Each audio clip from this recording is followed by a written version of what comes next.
Ladies and gentlemen, welcome to another episode of Prep Your Standard NATO. Today's special guest is Sandra Playle. Sandra, you seem far too busy. How do you find the time to do all the things that you do? I have this wonderful little program on my computer that goes off and goes, woohoo, and tells me to do stuff, i.e. be here this morning, and it tells me when to do my work. Mm-hmm. Otherwise, I would just be researching, because my job at the moment is editing that World War I database or writing up speeches for guest speaking engagements. Yeah. So tell us a little bit about this World War I database you're working on. It's an idea that I've had for a number of years, because the nature of our records is that there's some here and there's some there and some somewhere else, but we don't have an actual facility where we can go and search what we want to know, specifically for Western Australians. The beauty of this is I also pull out pages from Trove, from the old newspapers that have got our soldiers' photographs in them, and I crop those. Then I want to find out who these people are, because most times they don't have a rank or a serial number, they just have a name and a surname and initials. And I found it so easy to work out who they are just by using the search facility on this AIF database. And in a space of 3 minutes I can work out who they are, and I've got their details of what battalion they were in, and then they're slotted in. I upload those photographs to my World War I Facebook group for WA. I think there's close on 750 for the 11th Battalion, and probably around 300 photographs in there for the 16th Battalion. Wow. So I've found it, in that aspect, I have found how the database actually works very well. Say, for instance, you yourself might have been curious about how many people in WA were born in Victoria. You can, once it's online of course, you can go into the database and just type in Victoria and it will pull out every soldier from Western Australia that was born in Victoria. You can pull out every soldier from the 11th Battalion, every soldier from the 12th Battalion, every soldier from the 10th Light Horse, and you can have a look at what those people were doing. This sounds like it'd be a much easier way to discover your own family history than diving through all those records and archives. Yes, and having said that, it gives you your starting place, so you'll have the basic information. If you want to actually have a more in-depth look, naturally you will have to go to National Archives or to the Australian War Memorial, because it only has those basic key elements in there. There's 64 fields and around 33,500 names. Now, some of those are duplicated. If the men had two separate service records, they will have two separate entries. If they've got a combined service record, then they will only have one. There's also those men from the depot that were discharged. That takes into account the Aboriginal men who were discharged as not being sufficiently of European descent. That were half caste. I've come across a few of those with half caste written on them. Also, those men that might have been discharged because they weren't naturalised Australians. They might have been from another country. Or pretty much. So we pick up all of those, and that basic information will be in the database. But if you want to read up any more in-depth stuff, well, then you need to go to the actual service record itself. Well, I mean, you say basic information, but you showed me the database and it has things in there like, any scars or markings, if they were injured, if they were sick, or even sometimes where they're buried. I mean, to me, that's not basic information. That's quite extensive research. It is extensive research. I'm a very experienced researcher. It takes me about 30 to 45 minutes per record. So for the most inexperienced ones, if it takes them an hour and a half, it takes them that long. But once they get used to where they have to find the data within the service file, it becomes quite quick because you can just keep flicking until you find the one that you want. In terms of the burials, that takes in burials within Australia as well for those that have come home post-war. We can pick up all of those that might be buried in Geraldton or in Three Springs or in Bunbury or in Karrakatta. So they will all be listed to the best of our ability. Yep. It's never ever going to be perfect, but at least we have a starting place, and that's the most important thing.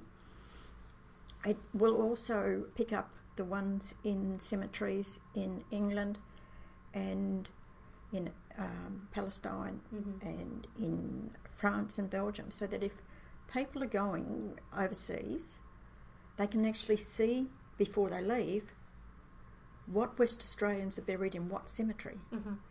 I hear it quite often. If only I'd known, I would have gone and had, put a poppy on their grave. Yep. And most times they don't know. We even have men buried in New Zealand that most Australians probably don't even know that they're there. Nope, didn't know we had them buried over there. Yeah. So we pick up those kinds of things, and it all comes together in the one place. So in terms of our local history, very, very good. In terms of social history, i.e. medical students, what else? Well, medical students comes to mind because of the nature of war wounds and stuff like that. Infectious diseases, i.e. the cases of malaria, VD, how many people came home with those. In terms of the Spanish flu, those that had died through that period, we can have a number of how many people died during the Spanish flu, how many people might have died of malaria. So it gives us that good basis. It also gives us the ages. So as I've mentioned to you before, the youngest soldier from WA to have been killed in action was 16.8. He was 16 years and 8 days. The youngest that I have come across to have enlisted was 15.5. But I have verified his age on enlistment. He's actually a Mandurah boy. He had 2 brothers. He enlisted at 15.5, went off to Gallipoli. He got the flu, was sent to England. I'm wondering, maybe they knew he was too young because he stayed in England until he was 18. He was sent to France when he was 18. 2 weeks later, he lost his leg. He came back to Australia. The next thing I picked him up, he got into trouble for stealing an engagement ring, which I think must have been for the girl he married. She died in childbirth and so did the baby. He married again and named his oldest son after his brother, who had died as a prisoner of war and is buried in Germany. And he had another son, and by the time the boys were, I think, were 4 or 5, he hung himself. And he's buried in an unmarked grave at Karrakatta. Right, got to fix that one. So you've done a lot of. So there's a lot of things to learn. Yeah, absolutely. Just learn about these people and know what our social fabric is, and it's probably more interwoven in terms of stories that have just been hidden away in pages, and they actually are. They're all part of us. Oh yeah, they're a living, breathing history. Yes, and it sort of makes you stop and think of what these people endured, and to give us what we have today, we've got a lot to be thankful for, but we don't appreciate it. No, unfortunately, we don't appreciate them as much as we do. No. As you mentioned, you've got the graves over in France, and you look how they're looked after instead of our graves back here. It's a huge difference. A big difference. And I can't see it's one point in time I had considered applying for a Churchill Fellowship, but research got in the way and I never got around to filling out my submission. But it still sits on my desk as a possibility. I have difficulty in trying to piece together as why people will go off to France and to Belgium. Mm-hmm. And I can understand that you want to go to the battlefields. I'd love to do that too. But they're so fixated on having to visit the cemeteries. Mm-hmm. I can't see what difference it is between that cemetery and the cemetery at home for the men that came home and died, i.e. the young man that lost his leg and hung himself. What's the difference between his grave or any other Commonwealth War grave, and there's 250 that off the top of my head in Fremantle and Karrakatta, and there's probably more within WA. Nobody ever goes and visits those ones. Yeah. We have a service in at the Perth War Cemetery. Mm-hmm. What's the difference between those graves in there and the ones just around the corner? Yeah. We just don't hear, of people going and visiting those graves. Yeah, no, you're right. We don't do the pilgrimage out to our local cemetery to visit those war dead. They will go to a war memorial and place that, but, how many people know how many Victoria Cross recipients are buried in our local cemeteries? I mean, yeah, I work for the RSL and I couldn't tell you that. And I should bloody well know that. And you probably wouldn't even know their names. But, this is it. In Fremantle, there are the ashes of a New Zealand man. Mm-hmm. He was the attaché to the Queen. Mm-hmm. I think he was the attaché. I'd have to go back to my research. I haven't looked at it for years and years. But he was a very important man. Mm-hmm. How many West Australians know he's there? Nope, didn't have a clue. How many West Australians know about the story of Martin O'Meara, VC? They probably know about Hugo Throssell, VC, because he committed suicide as well. Mm-hmm. Martin O'Meara's is an incredibly sad story. There's a school of thought that say have a different opinion to me. He actually died of dementia. Yep. And today, dementia can be related or has been related to PTSD. Mm-hmm.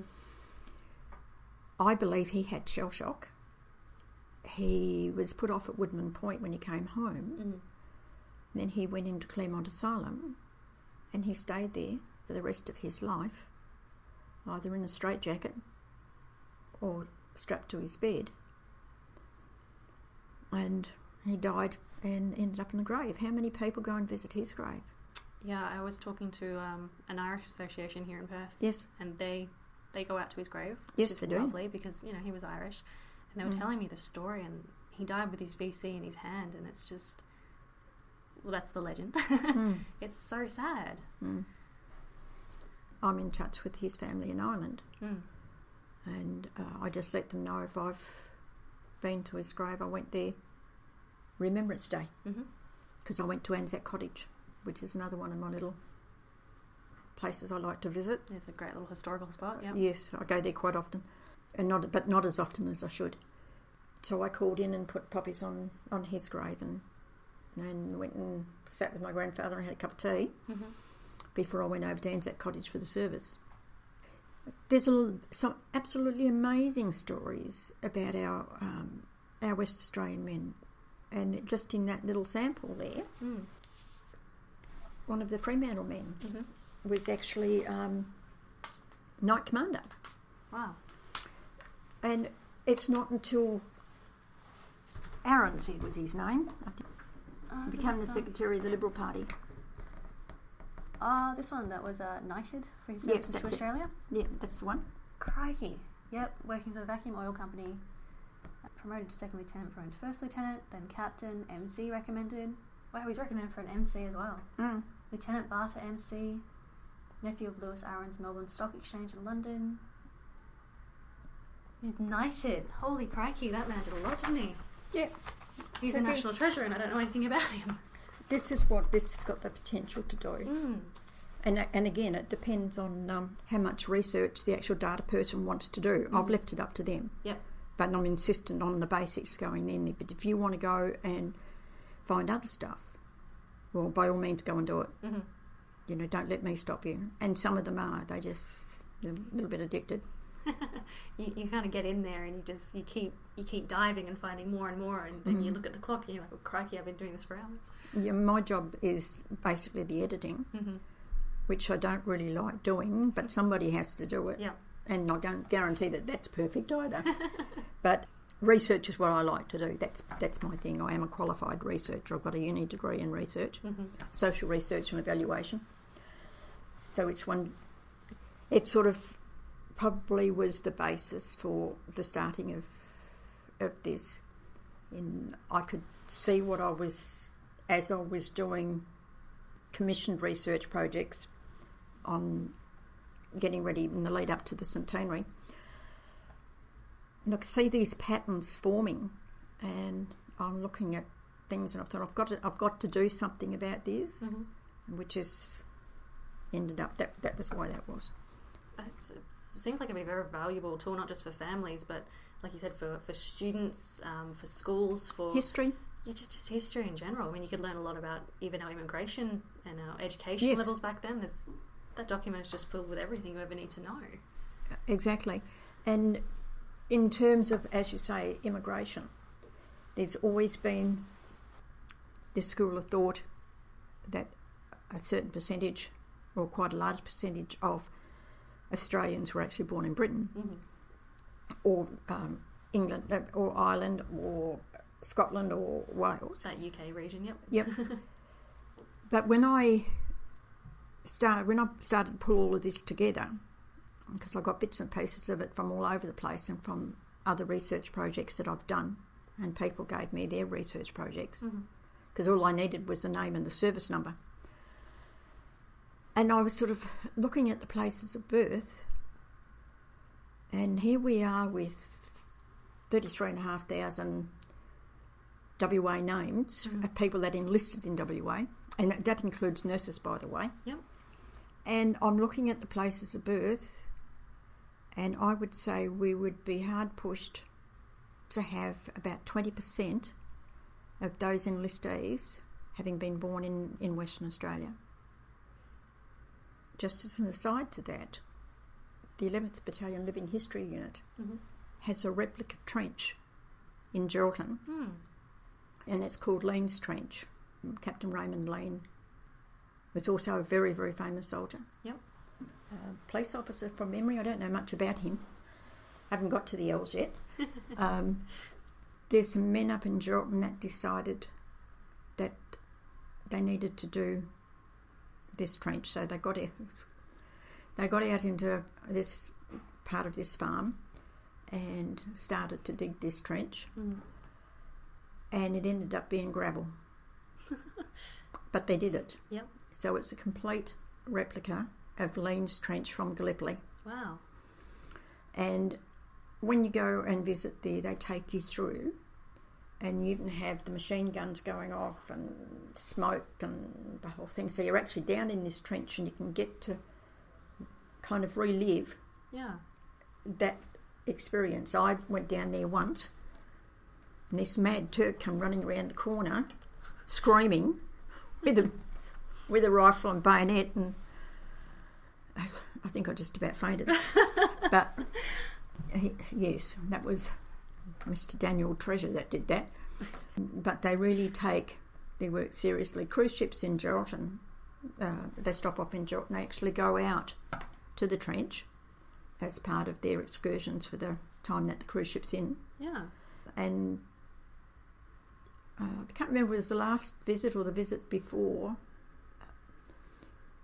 Captain Lean's grandson or nephew was actually in the tour, and was quite excited.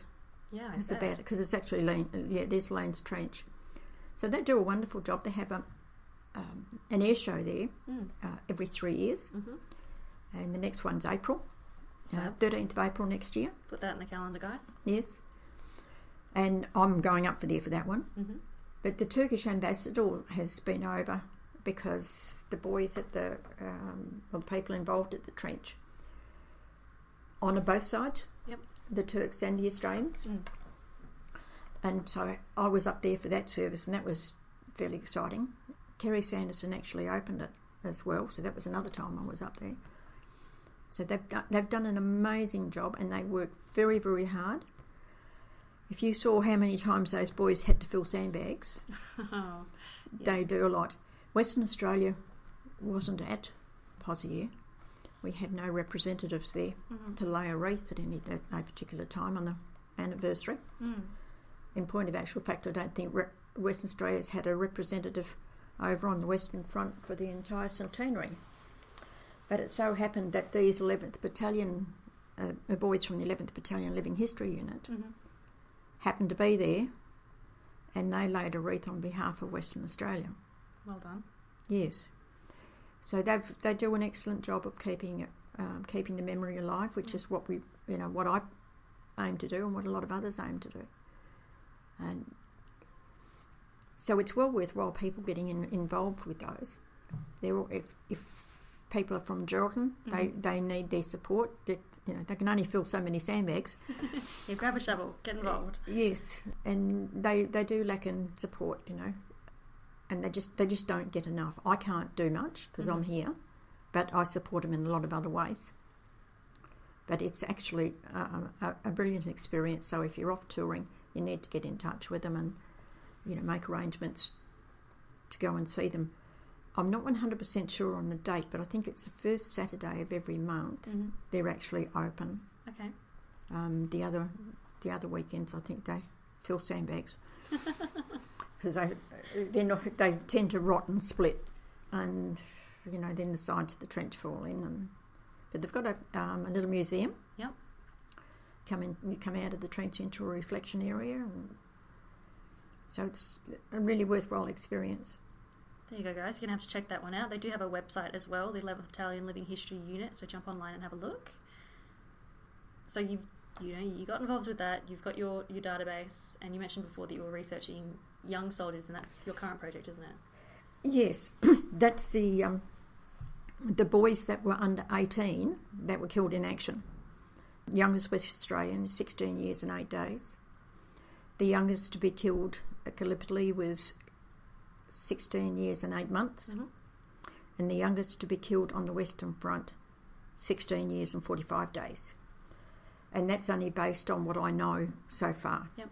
I suspect that the database itself will pull out a few others because I've asked to try and verify the dates of birth if they can, and to let me know.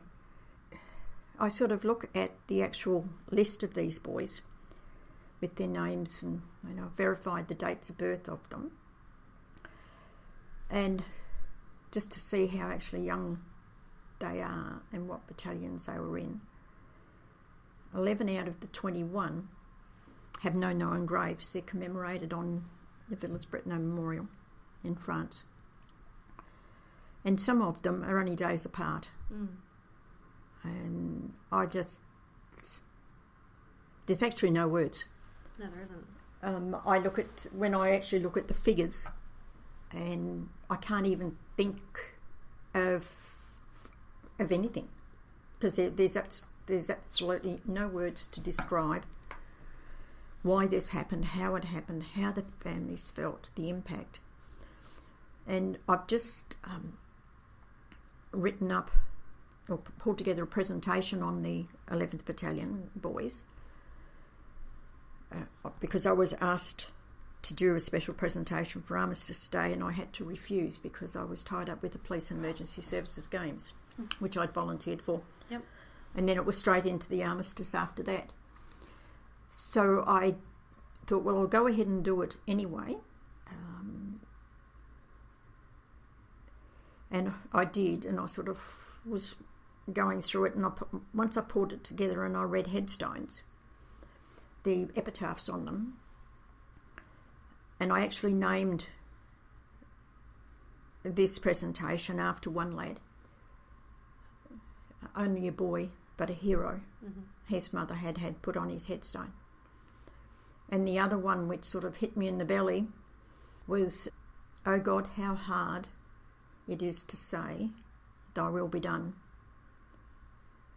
And, I sort of think about it, and you just can't even imagine what it would have been like for those parents of those boys. One of the Red Cross records, his mate put in, he actually said he was 16. So that tells me that they knew that it couldn't have just been his mate that knew he was 16. His whole company or platoon, battalion, the officers must have known he was 16. Yeah, they had to have known. Some of them had quite a few goes of trying to enlist. One young lad had 3 goes of trying to enlist. Very determined. And he ended up dying of influenza, I think, or bronchitis. I can't quite remember now. He's not one of the 11th Battalion, he's another one. He actually died of illness, all the others were killed. And just, yeah. They had to be 21, but they could enlist at 18 with parents' permission. Yep. As a bugler, a trumpeter, a musician. They enlisted as soldiers. One actually said he was 20. And I think he was 15. Jeez. When you start talking about how just young they were, and you showed me some pictures before, it really hits home that, we did lose an entire generation of men, but we did lose a lot of boys too. Which is one thing we don't take into account. We kind of, I can't speak for anybody else, but this is for myself. I kind of, when I think about war, any war, I kind of think about them being adult men, i.e. late 20s, 30s, early 30s. Hair on the chest, beards on their faces. Yeah. You don't think much either side of how old they were or how young they were. My dad lied about his age. He was only 19. But, and then I look at just those different things, and I think we just sort of have this tunnel vision, I think. We're just locked into this mindset of what was acceptable or what we're prepared to accept, when in fact that wasn't it at all. You're right in saying that, because how it is very difficult to accept that these boys were 16, they were 17. It's hard to get your mind around the fact that a 16-year-old's running through a trench with bullet fire over him. Exactly. We learn about what happens with World War One. We learn about how ill they were, about the constant bombardments on the Western Front, about the constant noise, the flies, the whole kit and caboodle. But never do you think that you have these young 16-year-old boys exposed to this.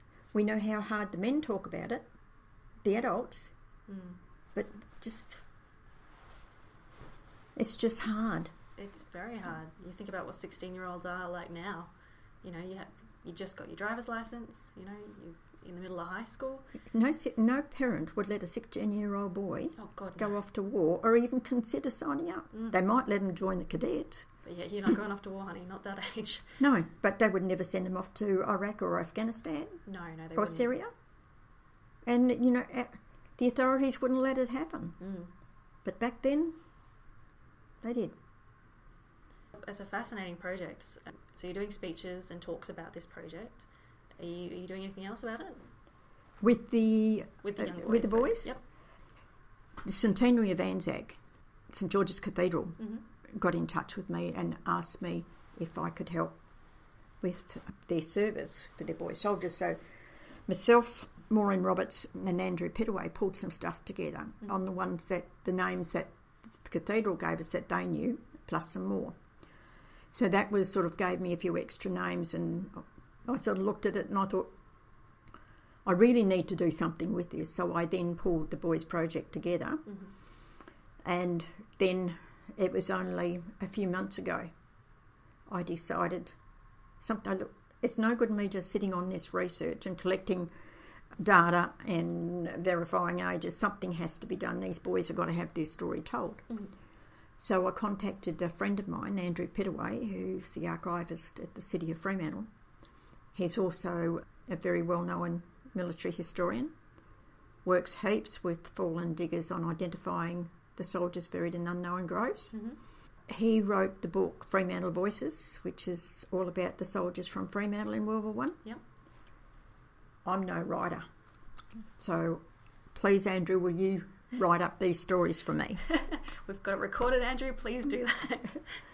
So, yes, so he's doing the writing. Yep. And I've just been doing, I'm a researcher, I'm not a writer. Mm-hmm. I have a hard enough time writing speeches. Yeah, so I'm looking at that probably. You listening, Andrew? 18 months probably. Yep. Yeah, he's fairly busy with his project. He was going to do the World War II boys from Fremantle. I don't know if he still is. Haven't talked about that one for a while. Plus he works, plus he does all of the other research. But if anything I've learnt over the years, and there'd hardly be a military historian or researcher that wouldn't agree with me, that once you start, the next thing you know, they've got you roped in and you just can't stop. Yep. So, I look at at what all the other people do that I don't do, and I can't imagine how people could sit there for so long and write a book. To me, it's a bit boring. I wouldn't be able to hold my attention span for that long. I need to have all of that. I'd be off down rabbit holes left, right and centre. Looking, I'll be reading something. Oh, that looks interesting. And, next thing I've gone off on a tangent and I'll be doing something else. Yeah, you're like, how did I get here? Yeah, and, and I need to be pulled back on track. Whereas if I know I've just got these projects Mm-hmm. that I work on, and that's it. As long as somebody doesn't say, Sandra, can you help me with this? Which happens quite regularly, actually. Okay, so I probably shouldn't have told you about Colonel Anzac earlier now because No. I need to go research that. Yeah. Yes. So it's quite easy to get sucked in. Yeah, fair enough. And I like to keep my World War One Facebook group very busy. So each day we have something different. Mondays, Did You Know? Tuesdays, Tell a Soldier Story Day. Wednesday's Camp Chronicle, and I forgot to upload it today. I take clippings from the Camp Chronicle that I think are interesting. Wednesday's Trove Treasures Day. Mm-hmm. Thursday and Friday. Friday's Ask a Question Day. Saturday's Video Clips Day. Sunday's kind of a free-for-all. Anything to do with the war can be discussed. Yep. And then I've got the World War II group, which is fairly quiet, but it lets people do stuff for World War II as well as World War One. Yep. So, somebody will say if I've put up a soldier's photo, what can we learn about this West Australian man? And then they'll go off and do a bit of research on their own, and then we'll have a discussion about him. Yep. With the Trove Treasures clippings, I'll pull out bits and pieces of the war. We've got two things that are most talked about. One is the Ascanius and the Medic, being the first two ships to leave Australia for the war. Yep. And all that's around that, because we had that brilliant troop train from Black Boy Hill down to Fremantle for the launch of the centenary. Yep. Which the boys from the 11th Battalion Trench came down, and they were on that. The other one is a photograph of the 10th Light Horse that appeared in the Western Mail, and it's reported to be on St George's Terrace in the paper. And there's been a long, long discussion on that as to where exactly was it. Yeah. I'm open-minded on the matter, but other people are not. I'm not convinced until I see because in the background, what sparked my interest as I'm a background looker when it comes to photographs, is there was a house here and there was a cupola or a spire or a steeple, whatever you want to call it, here. But they were both the same size, yet they were down the hill. Yeah. So why was that almost, if not bigger, than the house?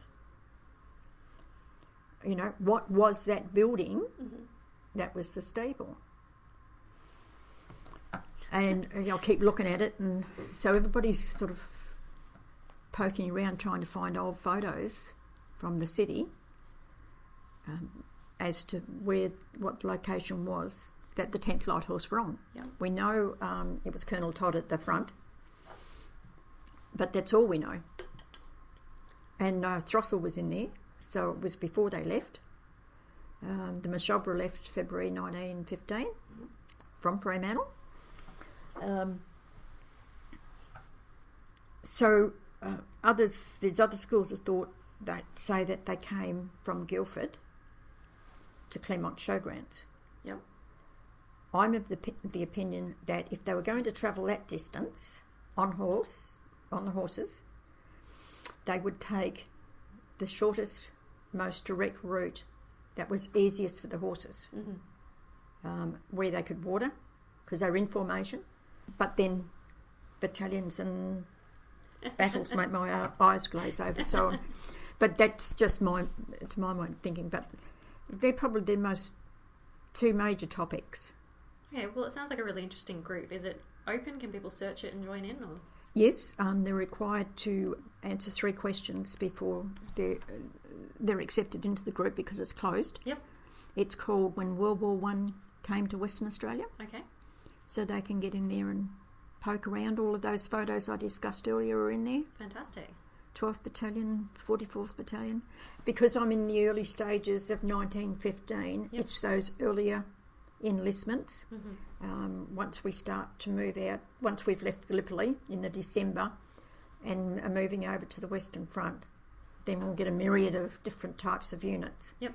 But it makes it easier to identify the photos in those early years as to what battalion they were in because of those actual battalions that they were in. So we've got the 11th, the 11th, the 12th, the 16th, 3rd Field Ambulance, 4th Field Ambulance, 8th Battery Field, 3rd Field Artillery, 51st Battalion. So it's predominantly those photographs at the moment. Yep.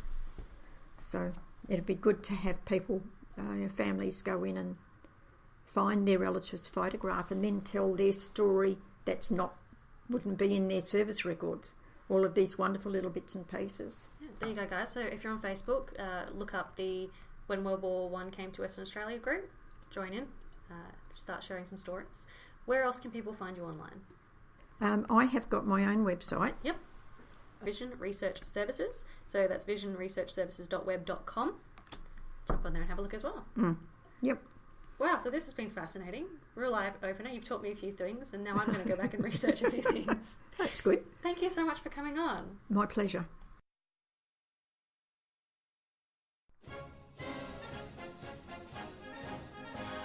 This podcast was edited, published and produced by the RSLWA. Head to www.rslwa.org.au for other content. Make sure to subscribe to this podcast and follow us on Instagram, Twitter and Facebook.